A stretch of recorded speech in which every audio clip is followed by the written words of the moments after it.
Hello, this is Microphone Media. Please like, subscribe, and share. Thank you. سلام دعنا هذا دحين دوعيلكم دحين عاديركم عمل عالم ذلهم سمعتنا سلام ناخذكم يكون ازي مايكروفون ميديا حدش تسخونكم سبسكرايب زي قولكم مالتي سبسكرايب جبروا لايك غيركم ونخجمروا بخبرنا عندكم سمعتنا مباركس عفتو زلنا اياه ونقوهيو هذا النواق حيز لهم بزحات جن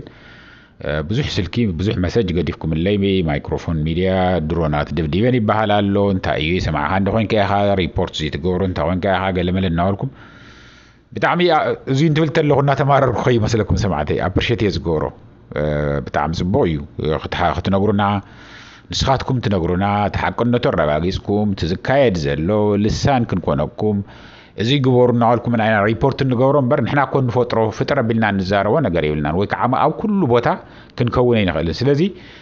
ህዝቡን ደጊመ خزارب ዝደሊ በርቱዑሉ ጠንክሩሉ ካሙል ዓለም ኮይንኩም ኣብዘለኹም ወም ይኹን ካብ ርሑቁም ሰማዕኹም ወዘይና እንተልዩ ሓቅነቱ አረጋግጽኩም ከም ዝመሰለ ነገር እንሄሞ ወይ ያጻሪዮ ወይ ከዓም ዝተጻረየ እዩሞ ሪፖርት ግበሮ እንትትብሉና እንተለኹም بتعامينا نمسجن أنا طرح أنت يكون نخلو مدمستنا نخزبنا نهزبهم لسان تخون اللهم ما صبغ يغسلوا لي يزبل جن ياو قد يفكم تبلت له نقول سلازم نبر يودي أو ريبلاي زي جوركي لا إنما بعد اللي كالي تو هذه درونا بتقرأي دبدي بين اللوا أنت أي ريبورت يتقبرني خامي خايلكم ني جن دويلة نبى تقرأي دويلة نيرة أنت عايز كايد زلوا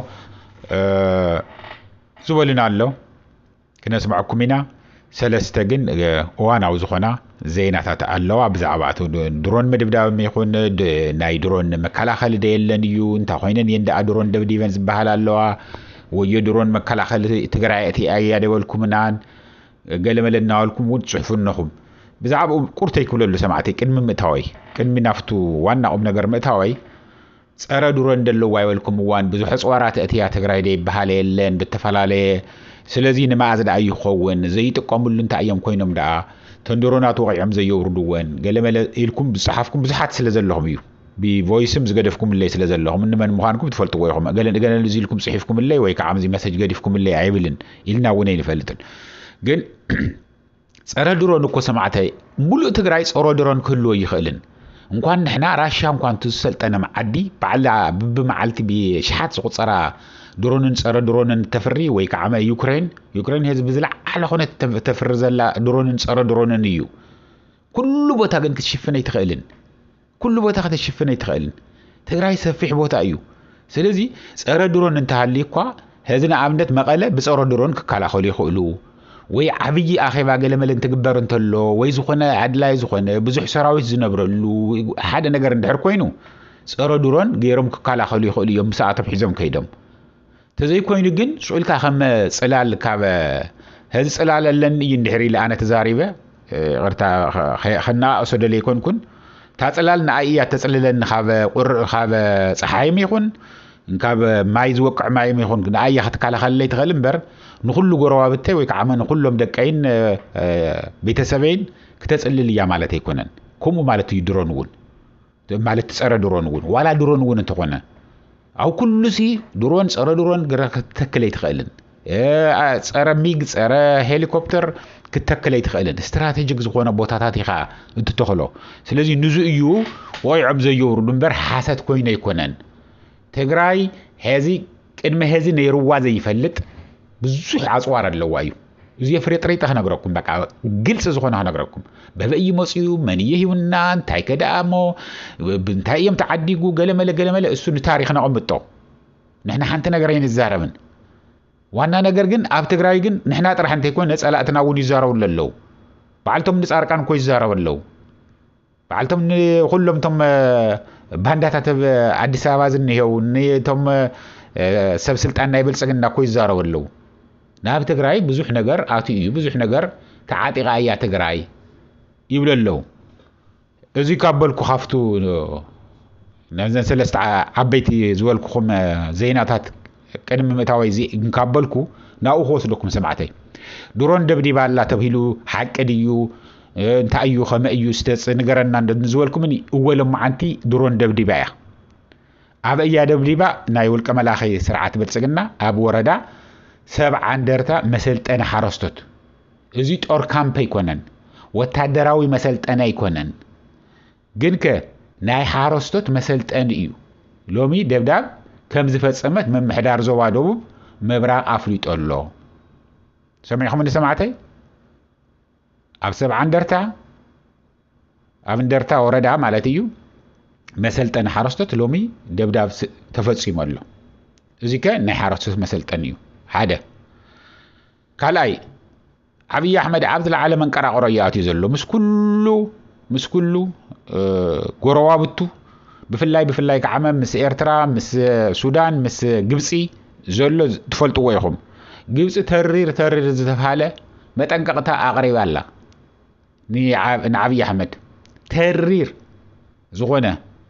ከም ሎሚ ተርእዮ ይፈልጥ እናባላ ናይ ዓረብ ሚድያታት ብሰፊሑ ይዝግቦ ኣለዋ ታዩ ኢሉ ንኹሉ ትዝርዝር ኸይድኩም ሰርች ክትገብርዎ ትኽእሉ ኢኹም ሰማዕተይ ሳልሳይ ሎማዓንቲ ድሮን ወቂዑና ወረደ ናውደቐ ናይ ሱዳን መንግስቲ ኣርእዮ ኣሎ ብጣዕሚ ዝገርም እዩ ኣብ ሰማይ እናሃለወት ጧዕ ኣቢሉ ኣውዲቑዎ ኣሎ እቲ ምስሊ ንትደልዩ እውን ክንልጥፎ ኢና ክትርእይዎ ትኽእሉ ኢኹም እና እንታይ እዩ እቲ ዋና ነገር ሕዚ ትናፍትቁም ነገር እንትንኣቱ ተለና ግን ዓብይ ኣሕመድ ዝገብሮ ዘሎ እቱ ንኣኻትኩም ሪፖርት ዝገበርናልኩም እዩ እንታይ ኢልናኩም ነርና ኣብ 3-4 ቪድዮ ሰሪሕል እየ ብቕንት ማል እውን ከምኡ ኢለ እየ ብቕድሚኡ እውን ከምኡ ጀነራላት ኣኪቡ ዝወሰኖ ነይሩ ናይ ብልጽግና ላዕለዎት ኣዘዝቲ ላዕለዎት መራሕቲ ኣኪቡ ዝተዛረቦ ዝወሰንዎ ኣሎ ትግራይ ኣይንወርርን ኢሎም እዮም ትግራይ እንታይ ኢና ክንገብር ዘለና ብድሮን እናወቃዕና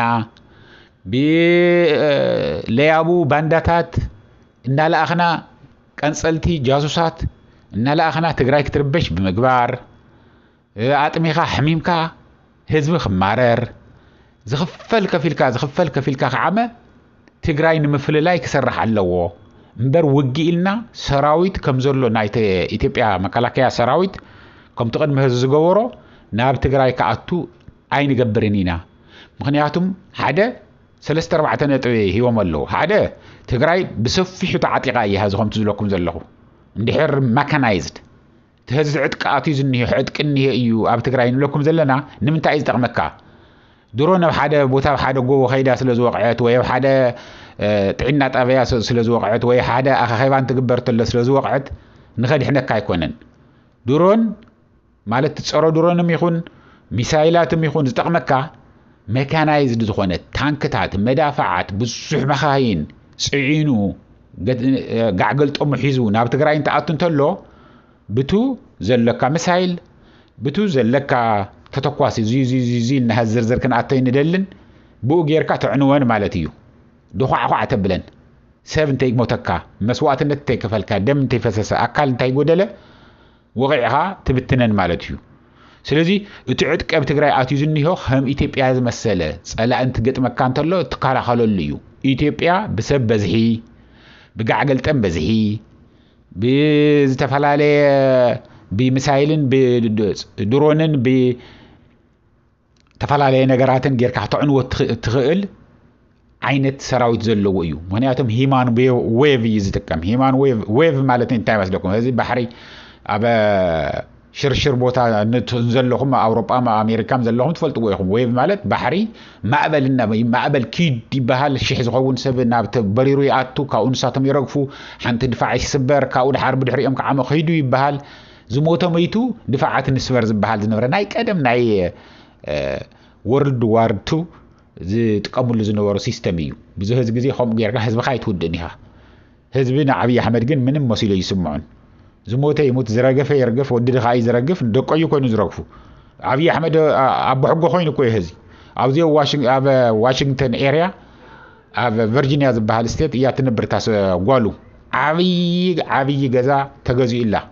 ሰብኣያ ማለት እዩ ዲቦራ ዝብልዋ ስለዚ ንኡ ምንም ኣይኮነን ዝሓለቐ እንተሃለቐ ዝተወደአ እንተወደአ ኣካል ዝጎደለ እንተጎደለ ምንም መሲሉ ይስምዑን ኪዱ ጥራሕቶ እናተባሃለ እናገፈፍካ እናሓፈስካ ናብ ሓውቱ ማግዶ ነገር እዩ ስለዚህ እዚ ዝካየድ ዘሎ ናይ ለጽ ካብ ሰራዊት ትግራይም ይኹን ካብ መንግስቲ ትግራይ ንሕሉ